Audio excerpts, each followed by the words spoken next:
अब आते हैं आज की कहानी के ऊपर। इसी साल जुलाई 2023 की बात है। 10 जुलाई की तारीख थी। नवी मुंबई में एक जगह है और उस जगह का नाम है उरण। तो उसी उरण पुलिस स्टेशन में एक कॉल आता है।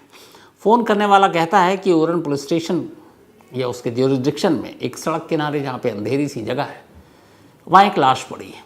खबर मिलते ही पुलिस कंट्रोल रूम से पुलिस को इन्फॉर्म किया जाता है। लोकल पुलिस टीम पहुँचती है। वहाँ सड़क किनारे अंधेरे में एक लाश पड़ी थी। पुलिस ने मुआयना किया, देखा लाश एक महिला की थी।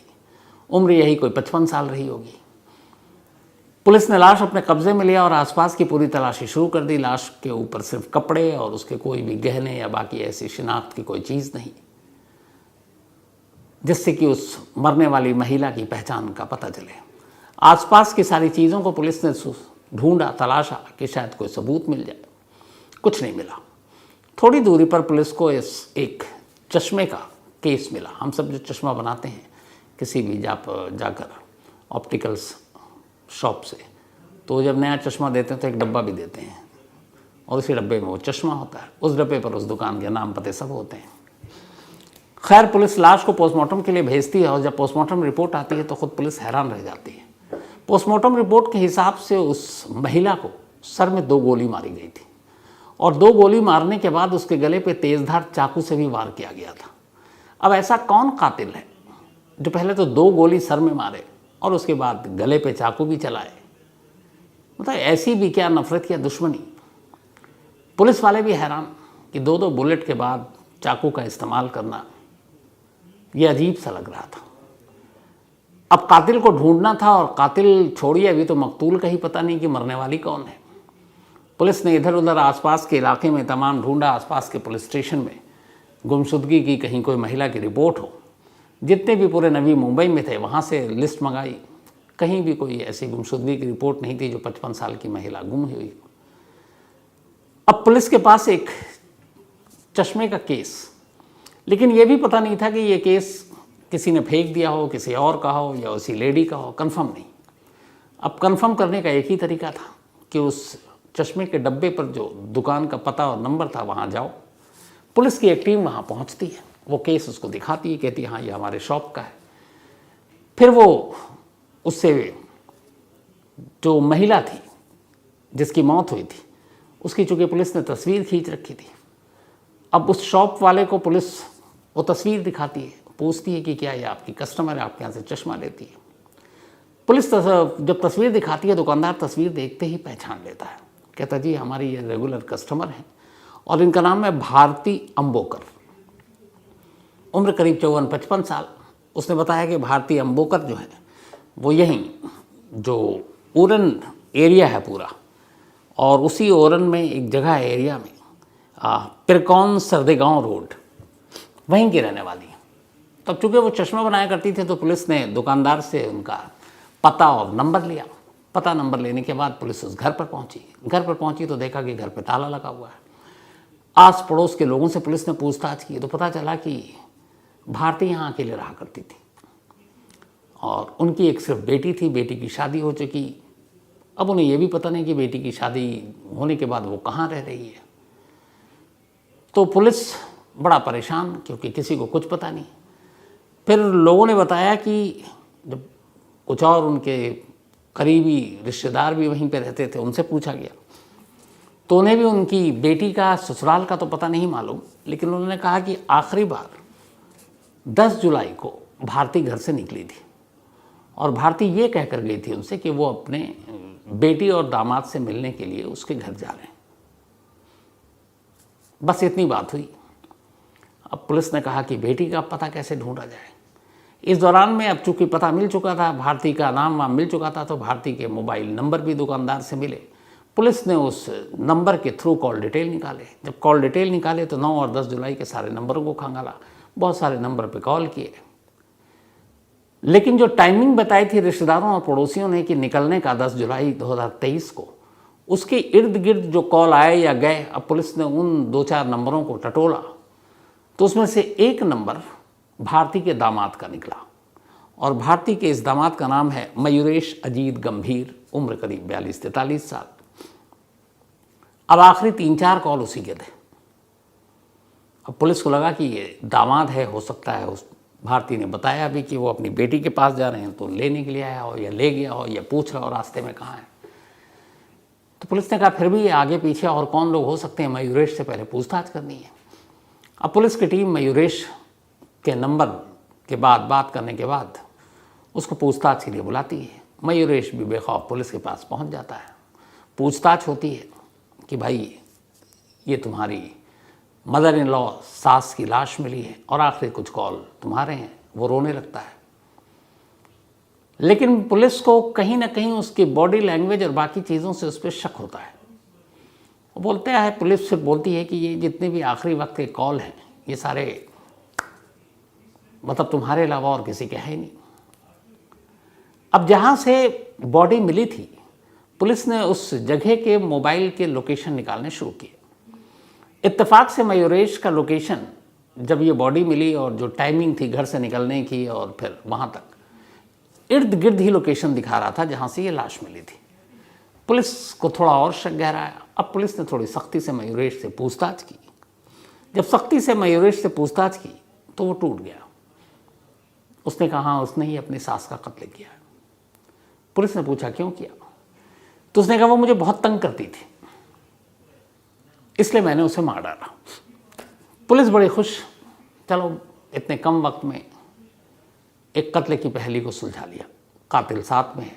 पुलिस ने पूछा और किस किस लोगों ने मदद की, तो उसने बताया कि उस दिन मैं घर गया था, मेरी सास बार बार अपनी बेटी से मिलना चाहती थी, मैं लगातार टाल रहा था, लेकिन 10 जुलाई को मैं फिर उसके पास गया और मैंने कहा चलो तुम्हें तो मेरी बेटी से मिलाता हूँ। कार में बैठे मेरे 2 दोस्त और थे। फिर कार में बैठा और उसके बाद जब मैं इस इलाके में पहुँचा, सुनसान जगह थी, अंधेरा था, मैंने कार रोकी। कार रोकने के बाद सर में 2 गोली मारी। फिर मुझे लगा कि पता नहीं गोली लगने से कई बार इंसान बच जाता है, तो ये पुख्ता यकीन करने के लिए कि वो न बचे, फिर मैंने तेज़ धार चाकू से उसके गले पे वार किया। जब मुझे यकीन हो गया कि वो मर गई, तब मैंने उस लाश को वहाँ फेंक दी और फेंकने के बाद निकल गया। उसकी निशानदेही पे उसके बाकी दोस्तों को भी पुलिस ने गिरफ्तार कर लिया। अब पुलिस बहुत खुश। अब पुलिस उसे पूछताछ करने के बाद जुडिशल कस्टडी में जेल भेजने की तैयारी कर रही है।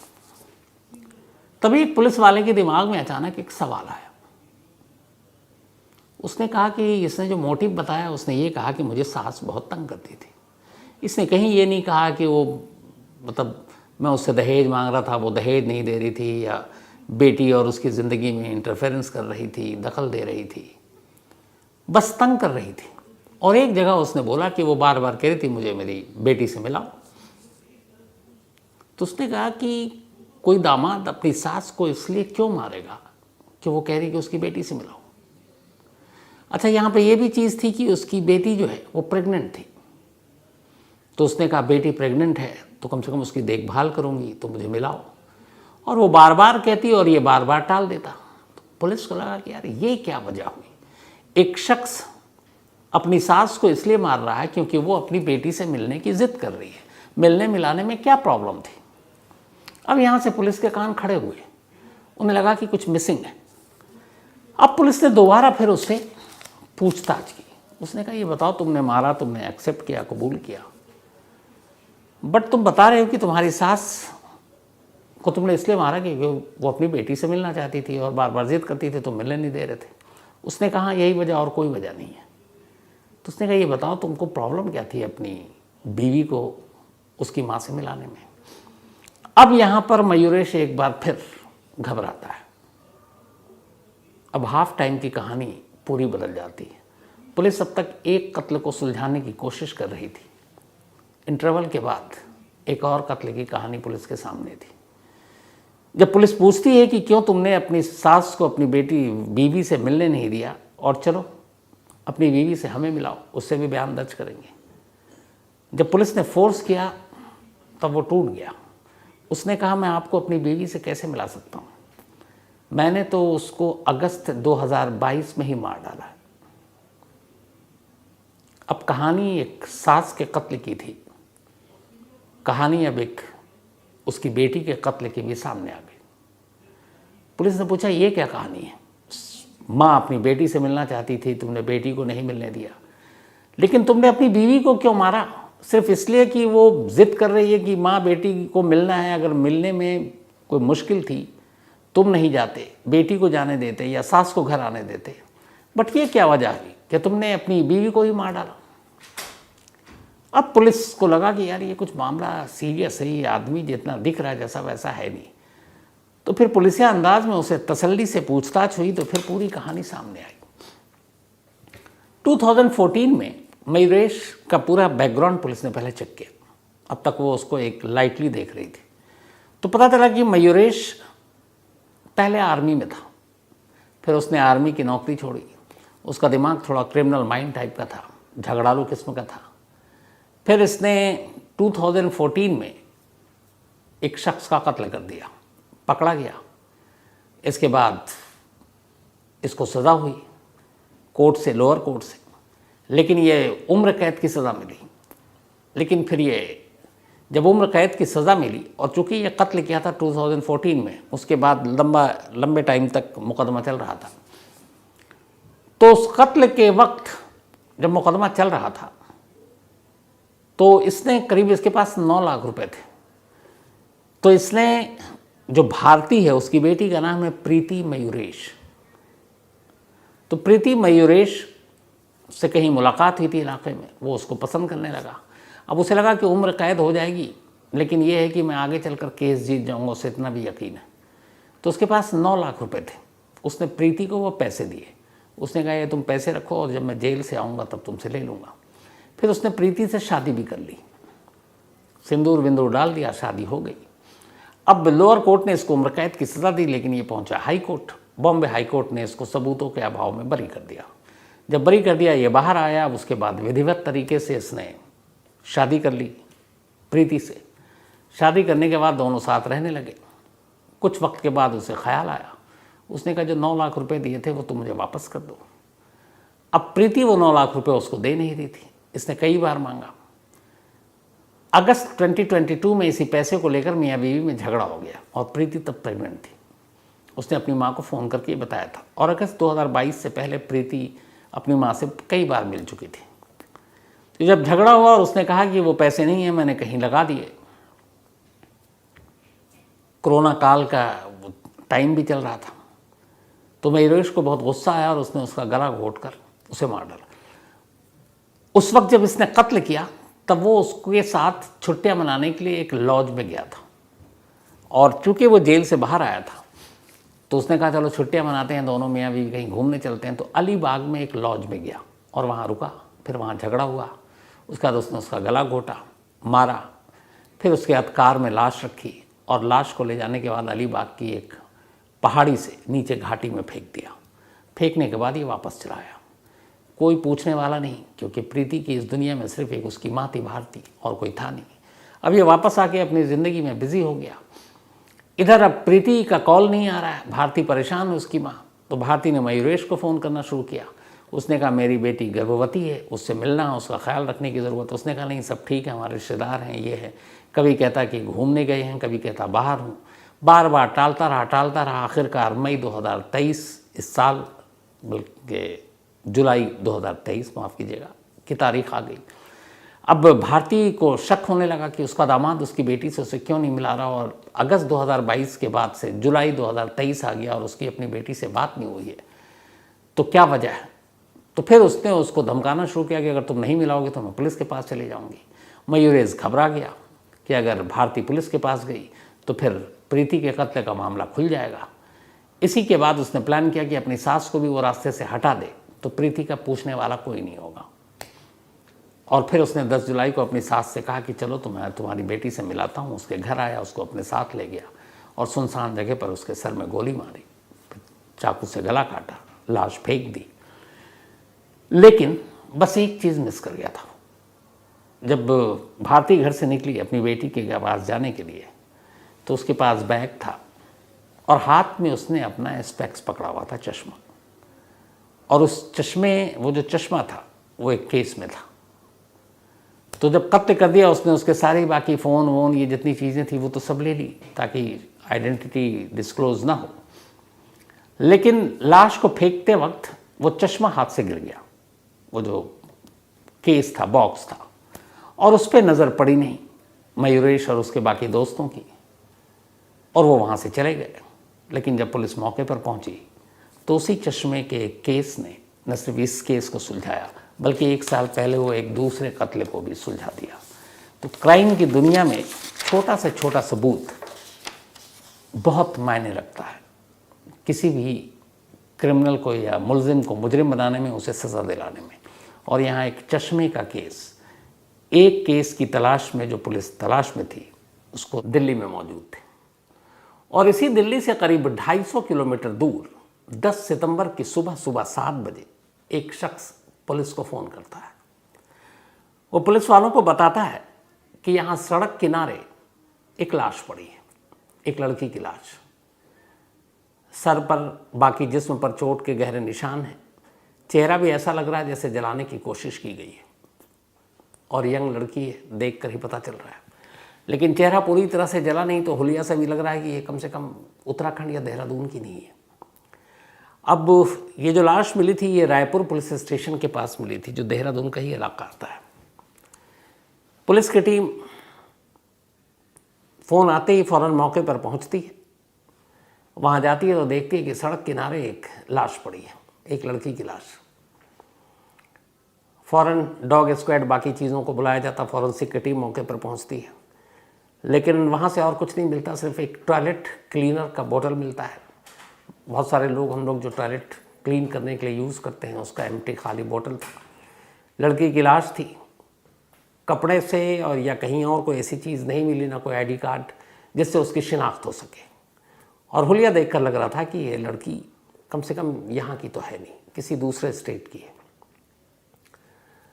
अब शिनाख्त कैसे की जाए, कोई आईडी प्रूफ नहीं है। लड़की ने जो कपड़े पहने हुए थे, वो कपड़ा कम से कम ये बता रहा था कि ये बिल्कुल नई ड्रेस है। एक सिंगल पीस ड्रेस थी जो उसने पहन रखा था, और स्कर्ट नुमा। लेकिन कपड़ा बता रहा था कि ये बिल्कुल हाल में ख़रीदा गया। तब पुलिस के पास वो लाश, उसके जिस्म पर वो कपड़े, पास में पड़ा एक टॉयलेट क्लीनर का एम्प्टी बोतल, और इसके अलावा कुछ नहीं। अब यहाँ पे पुलिस की चुनौती और चैलेंज ये है कि पहले तो वो मरने वाले की शिनाख्त करे, आइडेंटिटी की कौन है वो, और फिर कातिल को ढूंढे, कत्ल की वजह पता लगाए। तो खैर, अब पुलिस ने अपना काम शुरू किया। जिस जगह पर ये लाश मिली थी, ये थोड़ा सा शहर से दूर था और सुनसान इलाका था। वहाँ पे आसपास में कोई सीसीटीवी कैमरा भी नहीं था। अब पुलिस ने कहा कि चलो इस इलाके से गुजरने, एंट्री और एग्ज़िट जो पॉइंट होता है इस रास्ते का, वहाँ थोड़ी थोड़ी दूरी पर उन सीसीटीवी कैमरों को खंगालते हैं। तब ये जो पूरा इलाका था, कोई जाएगा तो वापस भी आएगा, क्योंकि वहाँ आसपास कुछ ठहरने का है नहीं। तो पुलिस को ये मालूम था कि अच्छा, कुछ लोग पिकनिक मनाने भी चले जाते हैं, सुनसान जगह है, सन्नाटा है, पहाड़ी है, जंगल है, तो बहुत सारे ऐसे लोग होते हैं जो घूमने के लिए जाते हैं। लेकिन जो लाश मिली थी, वो सुबह 7 बजे के करीब उस गांव के शख्स ने बताई थी कि ये लाश यहाँ पड़ी है। और इसका मतलब है कि ये लाश रात को ही यहाँ पर लाकर डंप की गई, फेंकी गई, रात से पहले नहीं। तो यानी कि पिछले 8, 10, 12 घंटे में, बल्कि शाम 7 बजे भी कोई इतना रिस्क नहीं लेगा, 10 बजे के बाद ही मानकर चलें, थोड़ा सा सन्नाटा होता, ट्रैफिक कम है। तो 10 से 7 यानी पिछले 9 घंटे के दौरान जो भी कातिल, उसने यहाँ लाश को ठिकाने लगाया।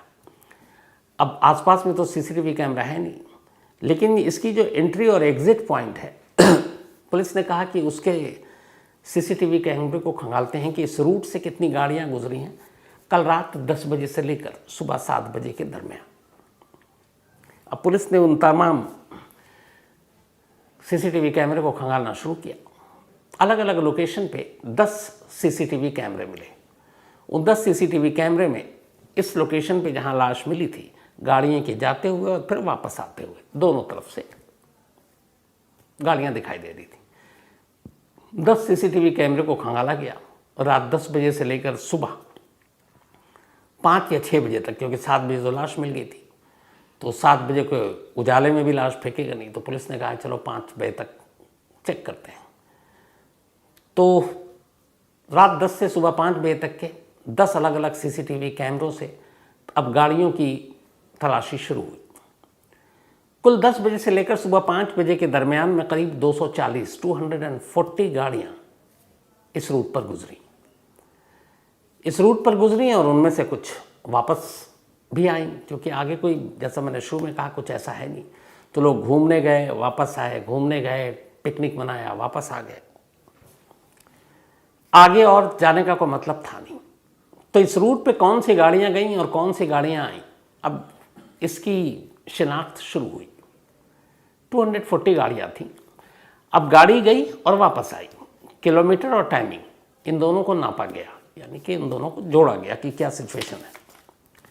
तो पता चला कि 240 जो गाड़ियां थीं वो गईं और अपने तय वक्त पर सब आ गईं, और उन गाड़ियों में ऐसी कोई बात नहीं थी जिस पे कुछ शक हो, क्योंकि उन गाड़ियों में फैमिली के लोग बैठे हुए थे, कुछ बस थी जिसमें पैसेंजर थे। तो धीरे धीरे उन गाड़ियों की जो 240 गाड़ियाँ थी, अब उनको शॉर्टलिस्ट करना उसमें से भी शुरू किया गया। तो उन 240 गाड़ियों में से अब 18 गाड़ियाँ शॉर्टलिस्ट हुई। जो 18 गाड़ियाँ कहीं ना कहीं शक पैदा कर रही थी कि ये रात को गई। उन गाड़ियों के रिटर्न का टाइम जो है वो बड़ा स्लो आ रही है। तो ये क्यों, जबकि उनको वक्त, अगर सपोज 20 मिनट में ये इतने से इतने किलोमीटर तक आप पूरा कर सकते हैं, तो कोई 30, कोई 40, कोई 50 मिनट में क्यों पूरा कर रहा है। तो देरी की वजह से, स्लो स्पीड की वजह से 18 गाड़ियों की एक लिस्ट बनाई गई उन 240 में से कि इन पे कुछ शक है। अब इधर ये सीसीटीवी कैमरे खंगाल रहे हैं, 240 से 18 पर आ गए। उधर पुलिस की एक दूसरी टीम लगी हुई है। पुलिस की एक टीम लगी हुई है। उस लड़की ने जो ड्रेस पहनी हुई थी, उस ड्रेस को देखकर लग रहा था कि नया, तो उसी ड्रेस में एक बारकोड लगा हुआ था। कपड़े के नीचे ये होता है कई बार, और वो नया बिल्कुल ड्रेस था। तो पुलिस ने कहा कि इस बारकोड के ज़रिए ये पता किया जा सकता है कि ड्रेस कहाँ से ख़रीदी गई। जो ड्रेस था, जूडियो ब्रांड का ये ड्रेस था। जब बारकोड निकाला गया तो पता चला कि एक तो जूडियो ब्रांड, पहले ये हुआ कि देहरादून में 2 ही ऐसे स्टोर हैं जहाँ पर ये ब्रांड के कपड़े बिक रहे हैं। अब इसके बाद बारकोड से पता चला कि देहरादून के किस शॉप से ख़रीदी गई। अब पुलिस की एक टीम फ़ौरन देहरादून के उस शॉप में पहुंचती है जहां से ड्रेस खरीदी गई। बारकोड दिखाया जाता, बताता है कि हाँ हमारा ही है। बट 8 ऐसे अलग अलग ड्रेस पिछले 1 हफ्ते में खरीदे और बेचे गए थे।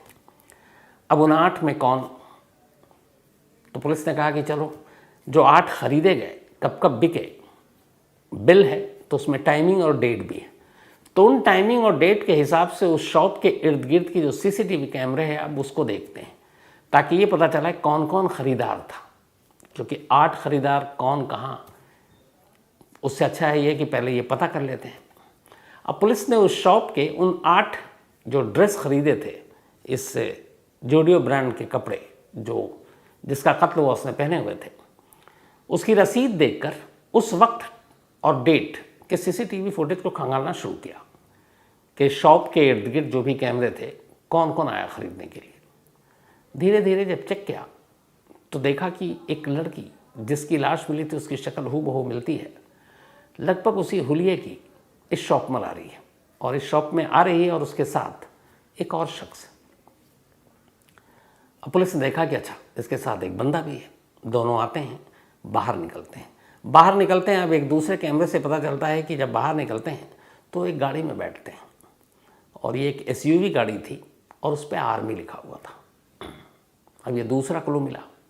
अब पुलिस ने कहा कि ये लड़की के साथ ये शख्स यहाँ पे शॉपिंग करने के लिए आया है, इसकी गाड़ी भी एक कैमरे में कैद है, उस पर आर्मी है और ये SUV है। क्या 240 गाड़ियों को जो हमने शुरू में देखा और उसमें से 18 गाड़ियों को शॉर्टलिस्ट किया शक की बिना पर, उन 18 गाड़ियों में ये SUV है या नहीं जिसके ऊपर आर्मी लिखा हुआ है। अब दोबारा उन 18 गाड़ियों से इस शोरूम के बाहर जिस गाड़ी में ये लड़की और वो बंदा कैप्चर हुआ था, उन दोनों को मिलान कराया गया। पता चला कि जो 18 गाड़ियां जिनके ऊपर डाउट था, उनमें से एक वही गाड़ी है जो इस शोरूम के बाहर गाड़ी दिखाई दी है, जो SUV जिस पर आर्मी लिखा है। अब पुलिस का थोड़ा बहुत ये हुआ कि कन्फ्यूज़न दूर हुआ। अब उन्होंने उन 18 में से 17 गाड़ियों को साइड कर दिया और 18वीं गाड़ी यानी जिस पर आर्मी लिखी हुई थी उसी के ऊपर फोकस किया। अब देखा कि ये गाड़ी वारदात वाली रात यानी कि सैटरडे को 10 बजे से 5 बजे के दरमियान इसका रूट क्या था, सीसीटीवी कैमरे में ऑलरेडी था। तो उन्होंने देखा कि जिस जगह पे लाश मिली है उस रूट पर यह गाड़ी एंट्री लेती है रात को, लेकिन जब एग्जिट लेती है तो बाकी जो 240 गाड़ियां थी जब वो आई तो उसमें से कुछ 2, 4, 5 मिनट का फासला था, क्योंकि ट्रैफिक हैवी नहीं है। तो आमतौर पर 30, 40 या 50 पहाड़ी इलाका है, उस स्पीड में आप नॉर्मल आएंगे तो आप एक ख़ास इतने मिनट में आप पहुंच जाएंगे। लेकिन पुलिस ने पाया कि ये जो एसयूवी गाड़ी थी जिस पर आर्मी लिखा हुआ था, ये एंट्री जब उस रूट पर लेती है और जब एग्जिट होती है बाहर तो बाकी गाड़ियों के मुकाबले 42 मिनट इसने एक्स्ट्रा टाइम लिया, 42 मिनट्स। अब उस रास्ते में जैसा मैंने कहा कि कोई कैफ़े शॉप नहीं, कोई बार नहीं, कोई होटल नहीं, और बाकी गाड़ियाँ 2, 4, 5 मिनट आगे पीछे हैं, लेकिन ये इकलौती गाड़ी थी उस रात जिसने 42 मिनट्स एक्स्ट्रा टाइम लिया अंदर जाने के बाद वापस आने में। तो अब दो चीज़, एक शोरूम के बाहर यही गाड़ी, दूसरा जहाँ पे लाश मिली उस जगह पे भी इस गाड़ी का गुजरना और 42 मिनट लेट आना, दो डाउट क्रिएट हो गए। अब लेकिन पुलिस ने कहा कि ज़रा पता करें क्योंकि आरबी लिखा हुआ है। तो पुलिस ने गाड़ी के रजिस्ट्रेशन नंबर के थ्रू पता किया कि ये गाड़ी किसके नाम है। तो पता चला ये गाड़ी जो है ये रामेंदु उपाध्याय नाम के एक शख्स के नाम पर रजिस्टर्ड है, और उस गाड़ी के रजिस्ट्रेशन में आप अगर चेक करते हैं, आजकल बड़ा नॉर्मल है, मोबाइल से भी आप कर सकते हैं, फ़ोन नंबर भी था जिसने गाड़ी खरीदी, क्योंकि आपको अपना फ़ोन नंबर भी देना पड़ता है।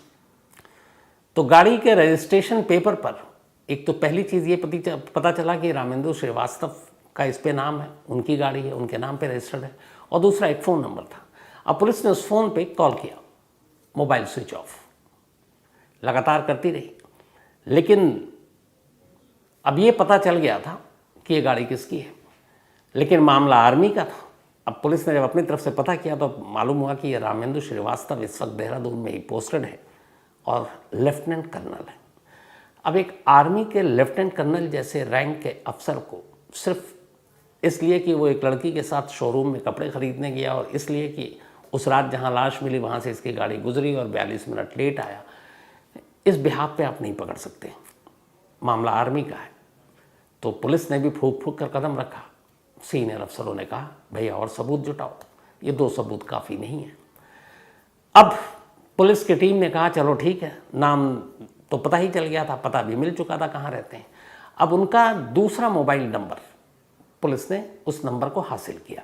एक नंबर जो गाड़ी के रजिस्ट्रेशन पे लिखा हुआ था वो तो स्विच ऑफ था, दूसरा नंबर एक और था उनका। अब वो नंबर पुलिस ने हासिल किया और उस नंबर के CDR निकाले, कॉल डिटेल रिकॉर्ड निकाले, और ये देखा कि 9 सितंबर और 10 सितंबर की रात इनका लोकेशन कहाँ था। कॉल डिटेल निकाला कि जिस दिन ये लड़की जो उस दिन शॉपिंग कर रही थी और वही गाड़ी दिखी थी, उस वक्त इनका लोकेशन कहाँ था। तो पता चला कि उसी शोरूम के बाहर इनका लोकेशन था। वो गाड़ी जो कैप्चर हुई थी, इसका मतलब है ये वही चला रहे थे। 9 सितंबर का जब लोकेशन चेक किया गया तो पता चला कि ये उसी रायपुर इलाके में मौजूद थे जिस इलाके में लड़की की लाश मिली है, और ये रात गए और सुबह आए। अब ये तीसरी चीज़ थी, और ये चूँकि एक साइंटिफिक एविडेंस था, एक इलेक्ट्रॉनिक एविडेंस कि आपकी मौजूदगी भी वहीं पर थी जहाँ पर ये लाश मिली थी। तो अब गाड़ी का CCTV कैमरे में कैप्चर होना, गाड़ी का 42 मिनट लेट आना, और वो गाड़ी मौके की जहाँ पे वारदात हुई है वहाँ पर जाना, और ख़ुद लेफ्टिनेंट कर्नल का मौका या वारदात पर मौजूदगी मोबाइल के थ्रू दिखाना, इतने सबूत काफ़ी थे। लेकिन फिर भी पुलिस ने कहा कि फूंक कर कदम रखते हैं। अब पुलिस पहुँच गई लेफ्टिनेंट कर्नल साहब के घर जाने के बाद उन्होंने कहा कि हम यूँ ही एक तफ्तीश के लिए आए। सबसे पहले पुलिस ने कहा कि हम आपकी गाड़ी की चेकिंग करना चाहते हैं। अब उस SUV गाड़ी की तलाशी ली गई। इत्तेफाक से उसमें या तो लेफ्टिनेंट कर्नल साहब थोड़े ओवर कॉन्फिडेंट थे, अब भी खून के छींटे कुछ मौजूद थे। अब खून के जब छींटे मिले, पुलिस को अब पूरी तरह से यकीन हो गया। इसी के बाद उन्होंने कहा आपसे कुछ पूछताछ करनी है और थाने चलिए। अब वहाँ थाने ले जाया गया। करीब आधा 1 घंटा गुजरा होगा मुश्किल से। लेफ्टिनेंट कर्नल साहब ने बोलना शुरू कर दिया और 1 घंटे बाद लेफ्टिनेंट कर्नल साहब की गिरफ्तारी ऑफिशियल हो गई। उन्हें बताया गया कि आपको एक मर्डर केस में आईपीसी सेक्शन 302 के तहत गिरफ्तार किया जा रहा है। अब वो गिरफ्तार हो गए। फौरन आर्मी को खबर दी गई। आर्मी वालों को देहरादून के जो एसएसपी हैं उन्होंने भी पूरी रिपोर्ट दी कि भाई हम आपके लेफ्टिनेंट कर्नल को क्यों लाए, ये बताना बड़ा ज़रूरी होता है। तो उन्हें पूरी इन्फॉर्मेशन दी गई। जो इन्फॉर्मेशन दी गई वो पूरी कहानी ये थी जो देहरादून पुलिस ने निकाली। वो ये जनवरी 2020 में 2020 में जो लेफ्टिनेंट कर्नल थे रामेंद्र उपाध्याय, ये सिल्लीगुड़ी में पोस्टेड थे वेस्ट बंगाल में, और वहीं पर थे ये, शादीशुदा हैं, एक 2 साल का इनका बच्चा है। तो जब सिल्लीगुड़ी में पोस्टेड थे तो एक रात ये किसी डांस बार में गए। वहाँ इन्होंने पहली बार देखा श्रेया शर्मा को, जिसका असली नाम सुमित्रा है, उम्र 25 साल है, और ये नेपाल के तानहू डिस्ट्रिक्ट की रहने वाली है। नौकरी की तलाश में भारत आई और उसी सिल्लीगुड़ी में एक डांस बार में इसे जॉब मिल गई, तो ये वहाँ पे डांस भी क्या करती। तो लेफ्टिनेंट कर्नल साहब उसी बार में गए। वहाँ उन्हें श्रेया दिखाई दी। श्रेया उन्हें पसंद आ गई। फिर बातचीत का सिलसिला हुआ, फिर दोनों में दोस्ती हो गई, और इसके बाद दोस्ती प्यार में बदल गई। अब मिलना जुलना शुरू हो गया, और एक तरह से उस वक्त जब ये वहाँ थे तब इनकी वाइफ और फैमिली, ये यूपी के रहने वाले हैं, इस तरफ थी। तो सिल्लीगुड़ी में वो अकेले थे। अब उतने वक्त तक ये एक तरह से लिव इन में रहने लगे श्रेया के साथ। धीरे धीरे वक्त बीता। फिर एक दिन लेफ्टिनेंट कर्नल साहब का तबादला या ट्रांसफ़र देहरादून हो गया। अब वो देहरादून चले आए, क्लेमेंट टाउन, यहाँ पे ये पोस्टिंग इनको मिल गई। अब यहाँ आए तो इनकी वाइफ और बेटा इनके साथ अब यहीं रहने लगे। लेकिन इन्हें श्रेया की याद आई। इन्होंने श्रेया को उसी जगह वहाँ से सिल्लीगुड़ी से वापस देहरादून बुलाया। देहरादून बुलाने के बाद एक फ्लैट किराए पर लिया और उसे कहा कि तुम यहीं रहो मेरे करीब। अब ये उन्होंने रख तो दिया, उसके बाद घूमना फिरना सब कुछ चलता रहा। इत्तेफाक से एक ही शहर में एक ही जगह, और लेफ्टिनेंट कर्नल साहब का बार बार गायब होना घर से बीवी को डाउट हुआ, और फिर बीवी को एक दिन हकीकत पता चल गई कि इनकी ज़िंदगी में एक और है, और फिर उन्हें पूरी कहानी सिल्लीगुड़ी से लेकर यहाँ तक की पता चल गई। अब झगड़ा शुरू हुआ। एक दिन वाइफ श्रेया के पास पहुँच गए। अब दोनों में झगड़ा शुरू हो गया। इस झगड़े के बाद वो लौट आई। अब श्रेया जो है, चूँकि घर में ये राज खुल चुका था, उसने लेफ्टिनेंट कर्नल पर शादी के लिए दबाव डालना शुरू कर दिया। उसने कहा कि अब आप मुझसे शादी करो, और लेफ्टिनेंट कर्नल साहब ने उससे वादा किया था। अब वो परेशान होने लगे। इधर बीवी को सब कुछ पता है, उधर वो शादी के लिए दबाव डाल रही है। अब वो कह रहे हैं कि क्या करूं। सैटरडे यानी कि 9 सितंबर को, इसी जिस दिन G20 शुरू हुआ था इत्तेफाक से, उसी दिन शाम को ये श्रेया को बुलाते हैं। उसके बल्कि बुलाते क्या, उसके जहाँ पे किराए पे रखा था उस फ्लैट से उसको अपने साथ ले जाते हैं। राजपुर रोड देहरादून का एक बहुत मशहूर इलाका है। उस राजपुर रोड के एक बार में जाते हैं। वहाँ जाने के बाद जानबूझकर श्रेया को ज़्यादा शराब पिलाते हैं ताकि वो नशे में आ जाए, और ख़ुद कम पीते हैं। इसके बाद जब लगा कि ठीक ठाक उसको नशा हो गया, फिर उसे अपनी गाड़ी में बिठाते हैं और कहते हैं चलो लॉन्ग ड्राइव पर चलते हैं। फिर लॉन्ग ड्राइव पर रायपुर की तरफ सुनसान जगह पर ले जाते हैं। एक सुनसान जगह पर पहुंचने के बाद रात के करीब 11 बज रहे होंगे। जब इन्होंने देखा आसपास कोई नहीं है, गाड़ी सड़क के किनारे रोकी, और अपनी गाड़ी में ही एक अपने साथ हैमर यानी हथौड़ा लेकर आए थे। उसके बाद हथौड़ा निकाला। वो नशे में थी आधी।